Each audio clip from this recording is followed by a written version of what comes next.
Mindful Coach podcast. So welcome to this episode of the Mindful Coach podcast. I'm your host, Brett Hill, the founder of the Mindful Coach Association, and I am delighted to have with us today a really exceptional person who's got some great insights and resources to make available to us all and talk about where she's on her journey to bringing mindfulness to the leaders of the world and more. So let me introduce to you Pam Marcheski. She's the principal owner of Intentions to Actions Leadership, a mindfulness-based leadership company that centers around helping individuals and organizations identify their desired leadership intentions in both personal and professional life. They have a structure of using traditional leadership development models combined with foundations of mindfulness. So if you think about putting those together, you've got a great formula for some amazing growth and insights to help people. She comes from a mindful leadership coaching after spending 25 years as a senior corporate executive.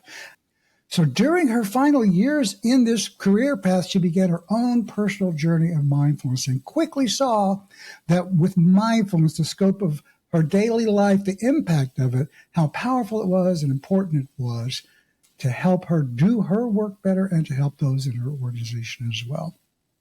So thank you and welcome to the show, Pam.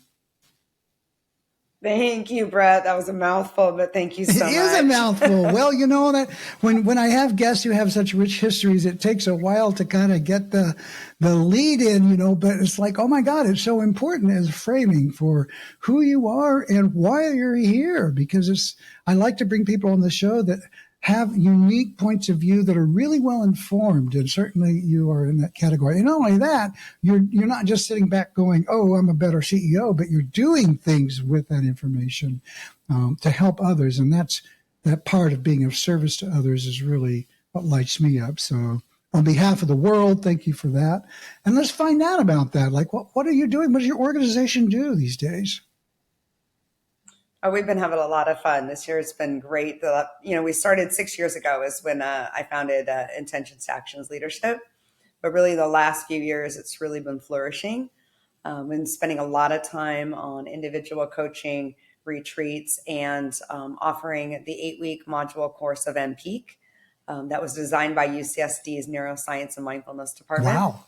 I love Mpeak. It's just a great course, and I tell people it really taps into the internal competencies that we need in order to show up our best self externally. And so it checks it all. Who comes to you? Who do you work with? What kind of folk? I work with a lot of different people in retail, a lot of businesses, energy companies. I do a lot of work with anybody who feels like Mpeak is actually a lot of value with first responders, TSA. I right now am doing a lot of work with an energy company here, Sempra Infrastructure. They offer the 8-week course. I'm so proud of them because they've seen the value of offering that to their employees, all of them, the opportunity to explore and go through this 8 modules so that they can show up not just at work, but also personally. So it's really been in a high demand. As it should be, because it's a really phenomenal course. And so tell us about this course. It's Mkit? No, this is Mpeak is the course. So the other thing, I'll talk about Mkit in a minute, but Mpeak is really, it's the course that's designed with mindfulness, positive psychology, and strength all tied into it. And it was designed about 10 years ago, and it was tested with the BMX Olympic team. Oh, wow. And so really a powerful course with 8 modules. And it gets to the competencies of, compassion, discipline, focus, balanced effort, all of those internal competencies. And it really works with today's demands so that when we work with the internal, we can then be more strategic, be better decision makers, make more, communicate better, developing our teams. So it really helps to kind of open you up and heart and mind so that you can show up your best self externally. So that's of course, it's just been really powerful. I love the fact that it's really, how do I put it, like practical in today's life. It's not, I love everything about mindfulness, but this course is designed to how to put it to work in your daily I life. see. And but it's still a practice, right? You have to work. Yeah, but it's been a lot of fun to be able to offer that and to see how people have responded to that development program. So we do that with companies. We do it in individual groups. I've done it with just men. I've done it with just women. I've done it, so it can do it virtually and we do it in person. So it's been fun. So, And then excuse me, go ahead, yeah, go please. ahead on that. The Mkit that you referred to, that's a kind of a different program that we designed. And my partner and I designed it because we realized that while mindfulness, absolutely, right? The benefits of it, I know it and I know that they're there, but it's intangible. And we do what's in front of us. We do the tangible, the external. And so we created the Mkit, and it's the stop, drop, and roll of mindfulness. And we created 5 tangible reminders that people have to bring forward the practice. And so we do a great presentation on how the brain works and how to really tap into, but everybody gets a kit. I'll show you the kit. Yay. Yeah, so they get the kit, they get the write-up, and we really talk about how to notice, how to ground, how to take a breath, how to take in all your senses, and then we bring in rain. So how to respond differently. Right. And all of that's in the kit. So everybody gets one. Now they have these things in front of them.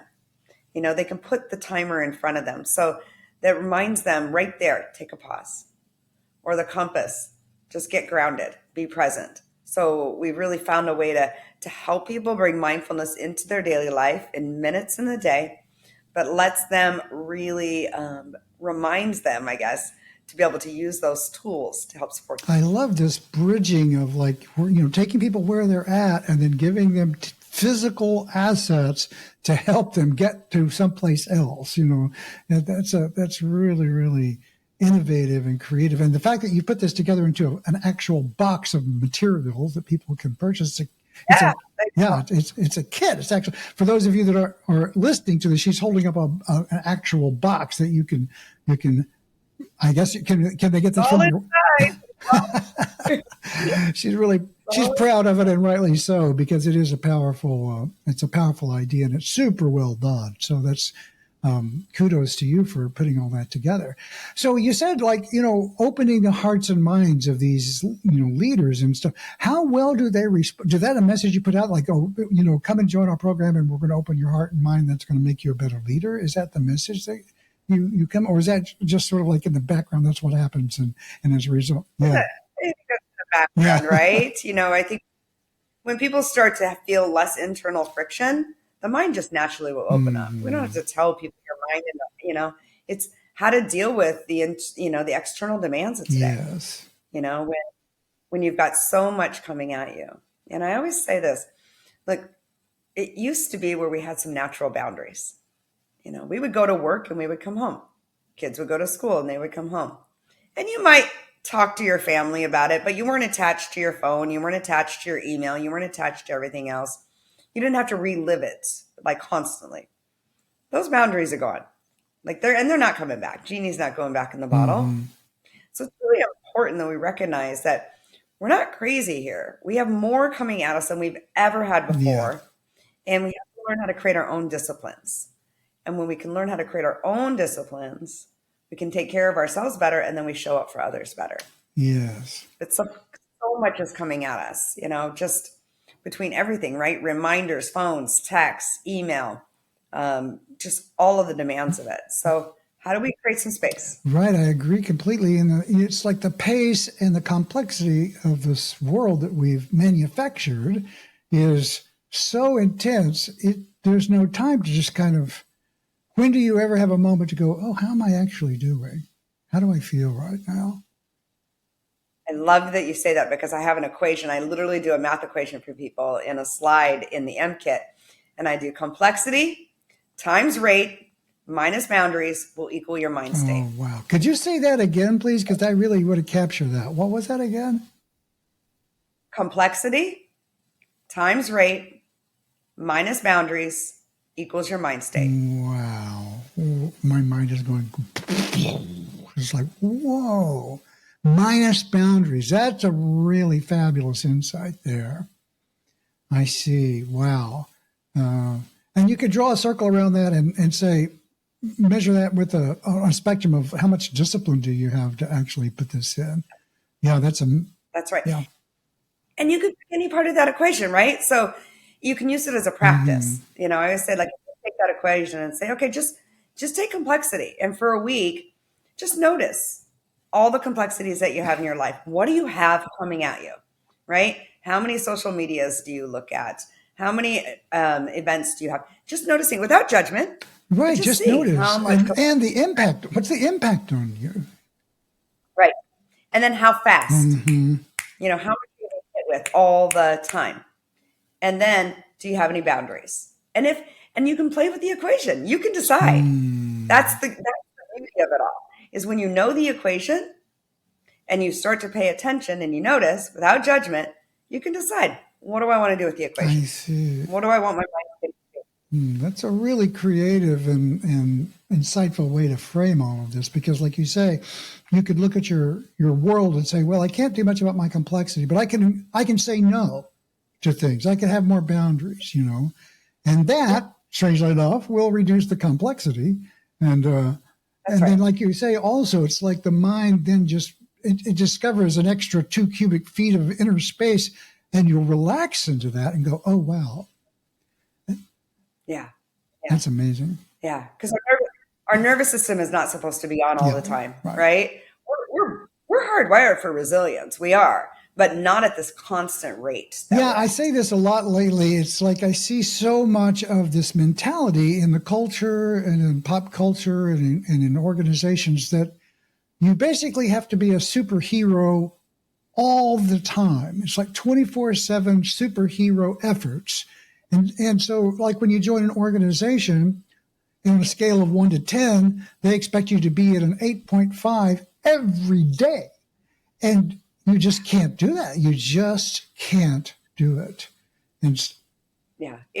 It's really hard. I mean, there really is zero margin for error, it feels like today, especially if you're a leader.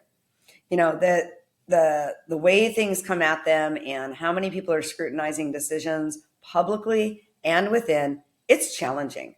We can't dismiss that it is very, very hard. And so how to help people find that inner confidence and that inner strength to really sit back and be strategic and make the right decisions and not a reactive decision can be so powerful. Insanely powerful. Plus, it's also, how should I say, it's contagious. It's like once you model to someone or your team, I'm not going to be reactive, I'm going to be thoughtful here, then everybody gets to experience, what's it like to interact with somebody who's communicating and leading mindfully?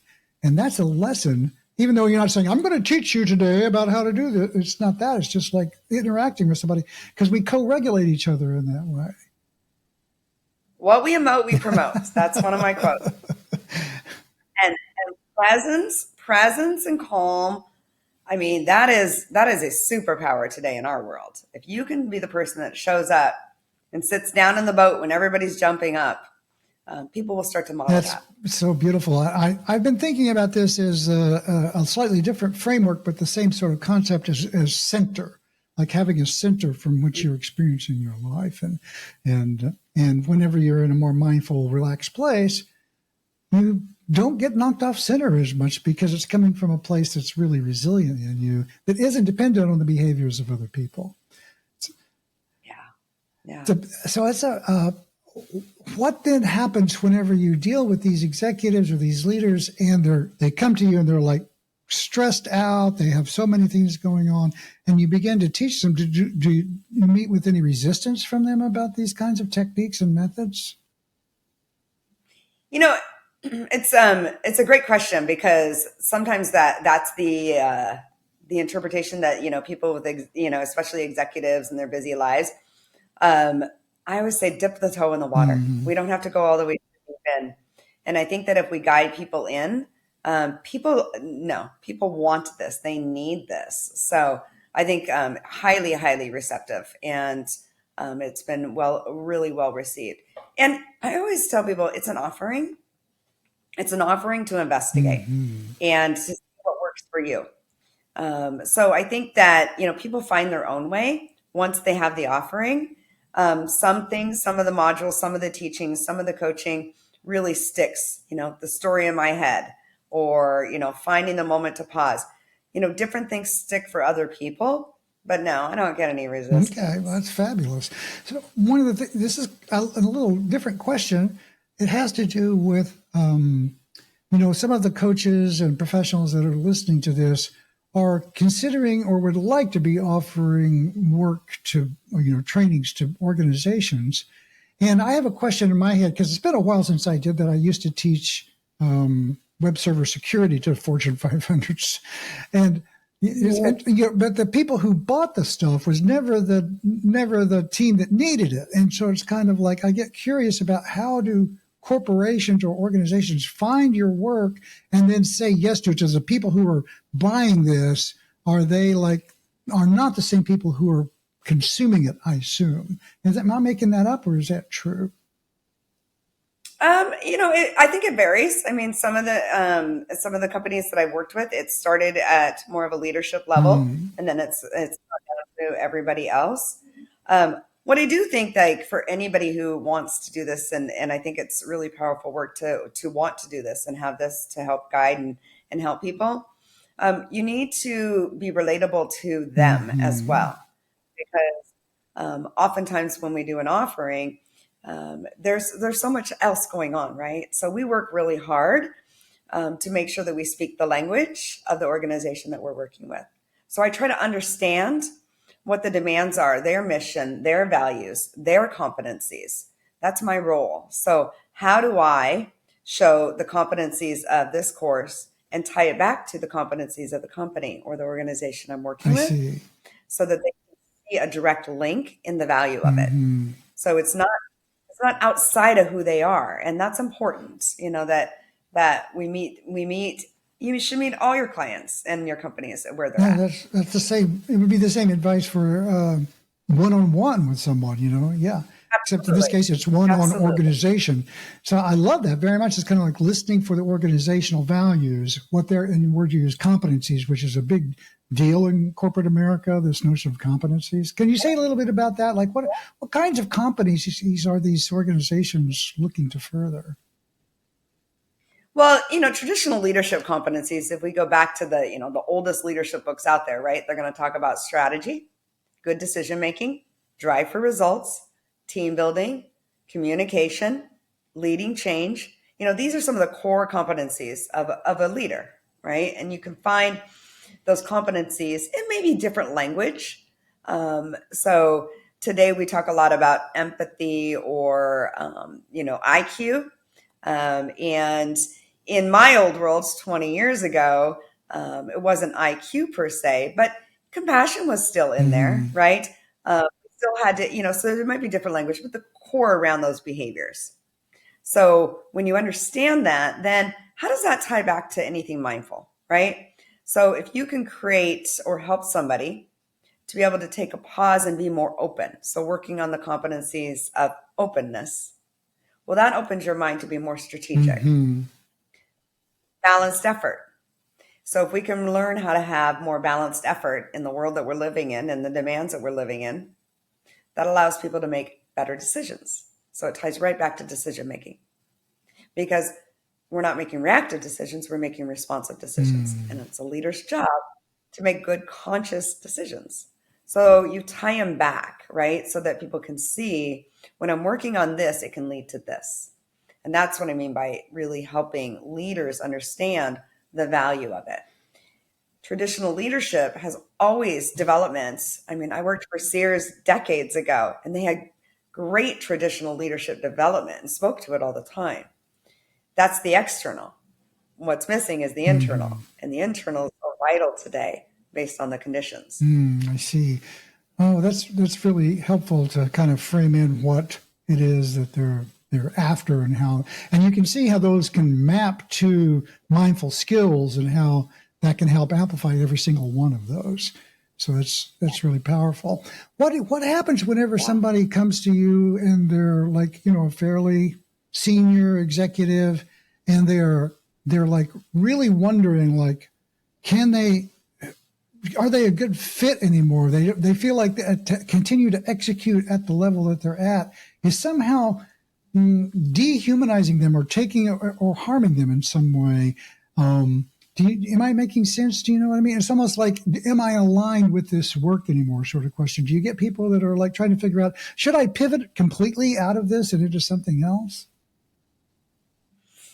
Yeah, I mean, I think most humans at some point, like, do I want to explore something different, right? And generally that might come when you start to feel that internal friction in your mind and your heart and in your physical body, because everything that's happening in the mind is being felt in the physical body. Um, I always feel like it's not necessarily my role to advise on that, but more to offer an Yes, investigation of exactly. that, So, because it's a big exploration. I think, you can go on there's plenty of websites. LinkedIn's a big one, right? That'll give you a million reasons why you should just drop your job and move on to something else. I think we're a little too quick and cavalier with that. I think sometimes people just need to explore their discomfort and to see, is that true or is this just a moment? And I think when we allow that space for people and ask some questions and let them look at some other things, that I think they find their own journey. Some people find that they just needed to get through that and maybe go at things differently. And others, maybe they do want to explore something different. But I don't, I'm really, I think I try to be really cautious on that being anything that I would push for, but more, let's offer an investigation of what's really happening. Because when we feel discomfort, we want to get away from it. That's the natural tendency of our brain and our body. That's, we're hardwired for it. What if we actually just explored the discomfort? What's really happening? And it is, do we need to throw the baby out with the bathwater, or do we really need to make a revision or a pivot of where we're at? Right. So by supporting the client and exploring, you can maybe help them decompress enough that they can resolve in some way to see what their true relationship is to things. Yeah. Yeah. Because that's it. That is it, especially if you're working in a corporate setting, right? It is about relationships, and sometimes they're flourishing and sometimes they have friction points, and sometimes work can feel really draining. One of the modules we teach in Mpeak is on stress, but we do distress and eustress. So really exploring, because people don't talk about eustress. That's the good stuff.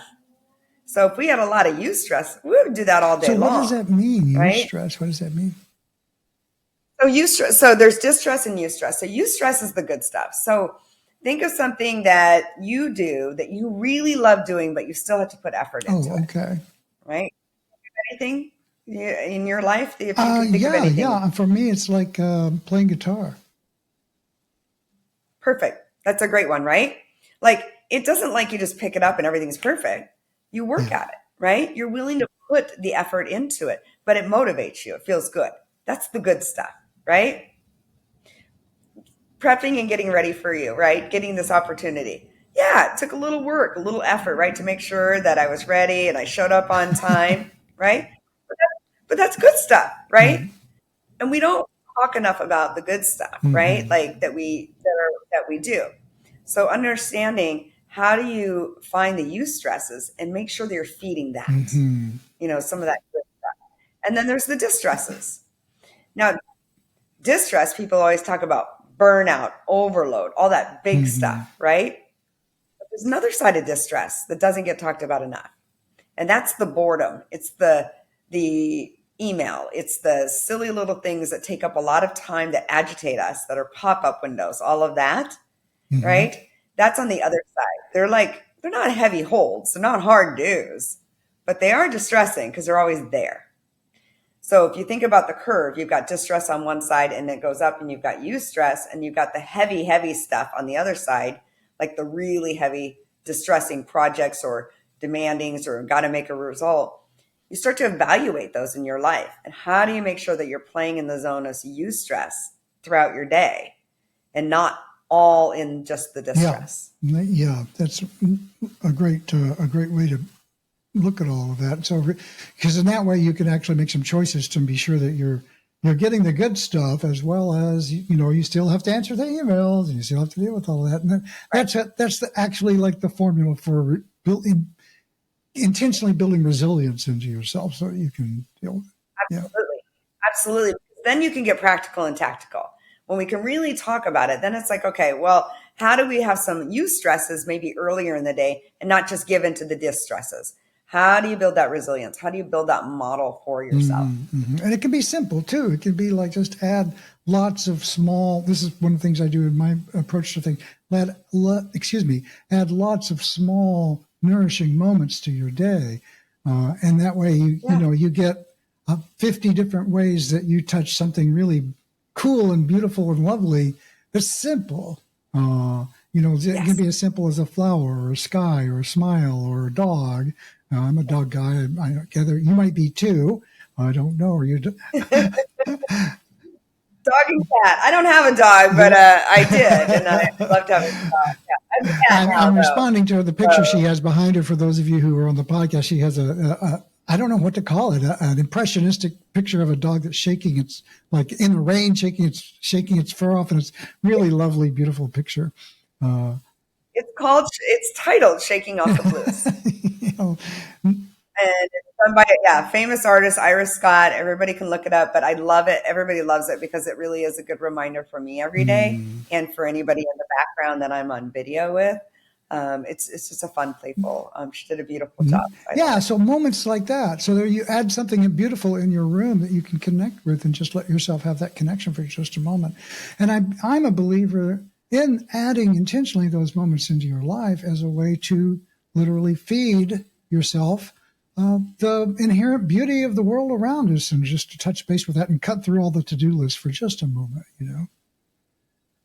Well, we know, right? All the research and studies show we're hardwired for negativity, but we're certainly not hardwired for positivity. So it is up to us, right? And it makes sense, right? Like if I don't pay attention out on the street, I'm going to get run over by a car. I mean, that's what the brain's doing. It's helping us make sure that we survive. So we have to put some intention into the good stuff, right? It's just not as sticky. So that's true, absolutely. So it takes more effort, is what I hear you saying. Yeah, 10 times the effort. All the studies show it takes about 10 times the effort. So if I say something to you, like a nice thing to you, I have to say it with real intention. You really need to hear it and feel it for about 10 solid seconds for it to have any real impact. A negative, I'm there. I agree. I mean, I actually had that as a personal practice for quite a while, because I noticed that, I was doing some work with a therapist, and it occurred to him, and he pointed it out, that I don't really let compliments in. And this is very common, particularly, and I don't want to overcast this, but I think men in particular, and I'm not, at least in my generation, it was not okay to let yourself feel good about things that people said to you. And so because you had to be tough and toughen up, and you couldn't feel your bad stuff, so you couldn't feel your good stuff either. And so it took an effort on my part to kind of go, I'm going to stop and hear that and let myself feel what it feels like to be appreciated. I'm just going to take a moment and let that in. And boy, I can tell you that was a big change for me, but it was a struggle. Yeah, I love that you allowed yourself to do that work, though, because savoring is so important. When you're in a space where you just really savor, because you've got to make it stickier, right? And I always tell people, do this the most when you're feeling the best. So this is where I do think, it's a judgment of mine, but I think it's backed up with a lot of evidence that in the West, because it's just a different culture than in the East with mindfulness. In the West, everyone wants to come to it when they're in distress, they're stressed out, all of it. But you don't go to the gym to make your arms and legs strong and be able to run when you've already ran, right? When you're in the middle of distress, right? So we work the muscle so that the muscle shows up in the times of need. So it's the more you can do the practice when things are good, that's when you can pull it in when you have a tough moment, when you're starting to feel agitated. I have a little quote that I send around on my social media. It's If you want to be mindful under stress, you have to practice when you're not. Yes, It's that's really exactly it. simple in some ways. So tell us a little bit about how you were an executive and somehow you wound up being in a role of teaching these leaders and future leaders and, first responders and others. So somewhere there was a pivot. We talked earlier about a pivot. Somehow you had a pivot as well. How did that come about? Yeah, my adult son says I could probably have taken the pivot a little bit sooner.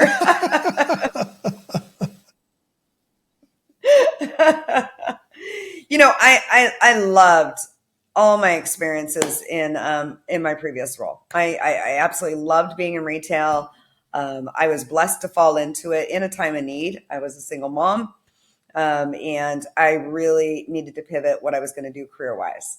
Thought I was going to do politics and law, but food and rent became I've critical heard in about that daycare. stuff. Yeah. Yeah, yeah. And so, there's a pivot right there. But I had worked in retail while I was going to college. I'd had experience in it. I was blessed to have my best friend recommend me and a store manager who took a chance on me and gave me a department manager position. And from there, it was been wonderful. Like he really felt like I had the ability to do more.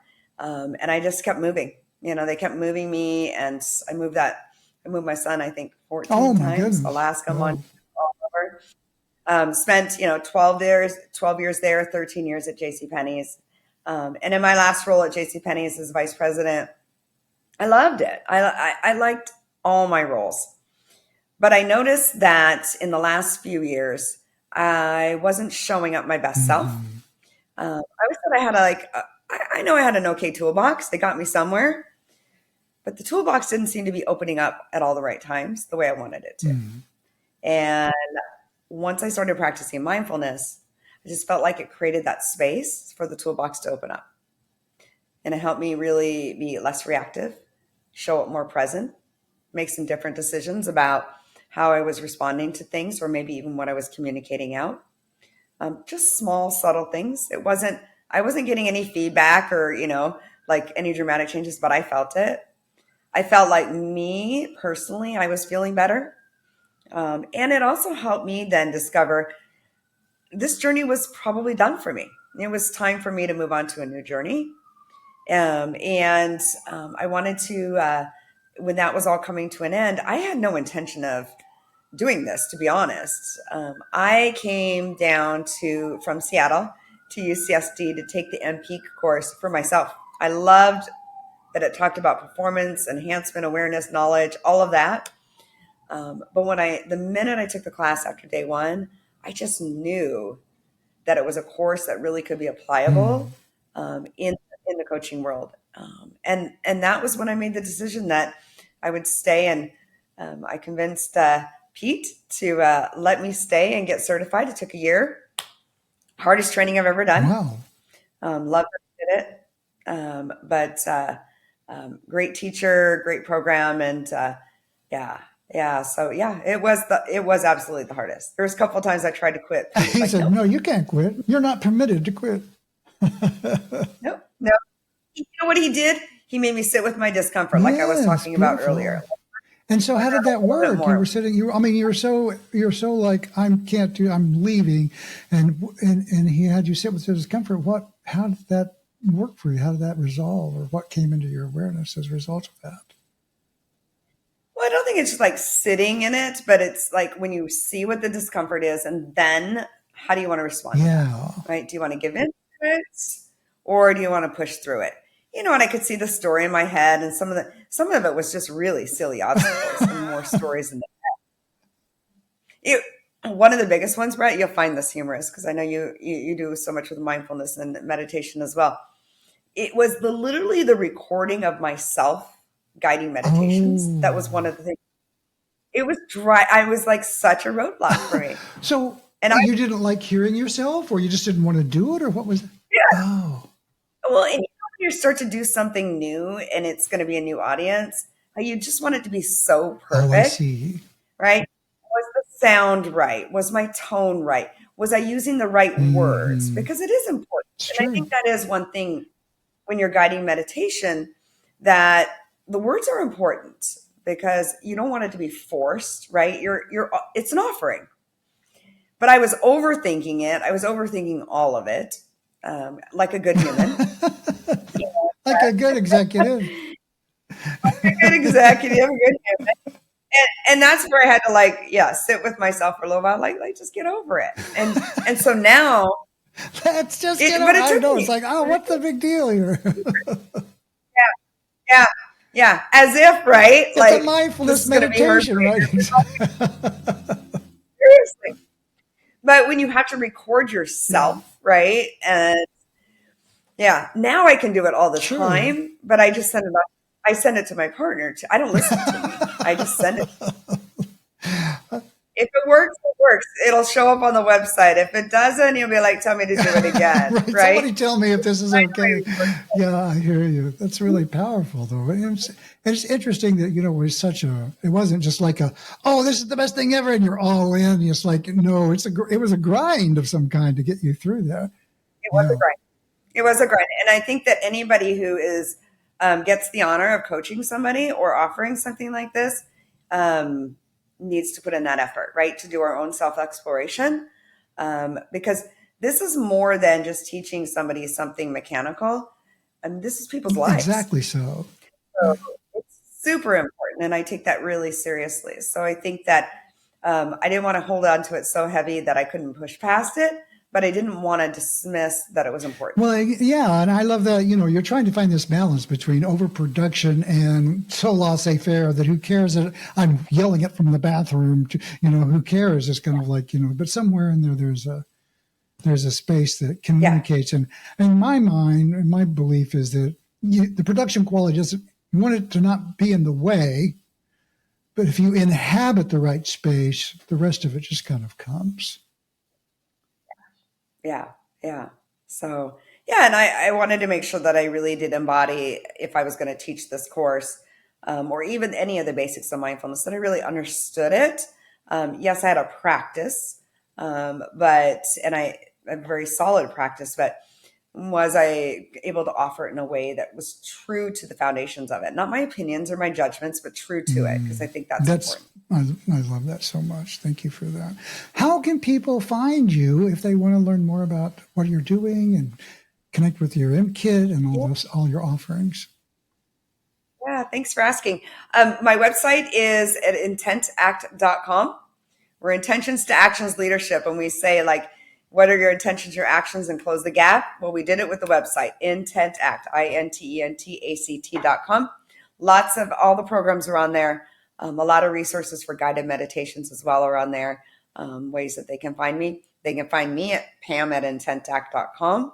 And also on LinkedIn. I'm on LinkedIn regularly, so I can always be messaged, and I love it when people connect And I can there. And testify to the truth of that because we talk about that we talk with each other on LinkedIn frequently.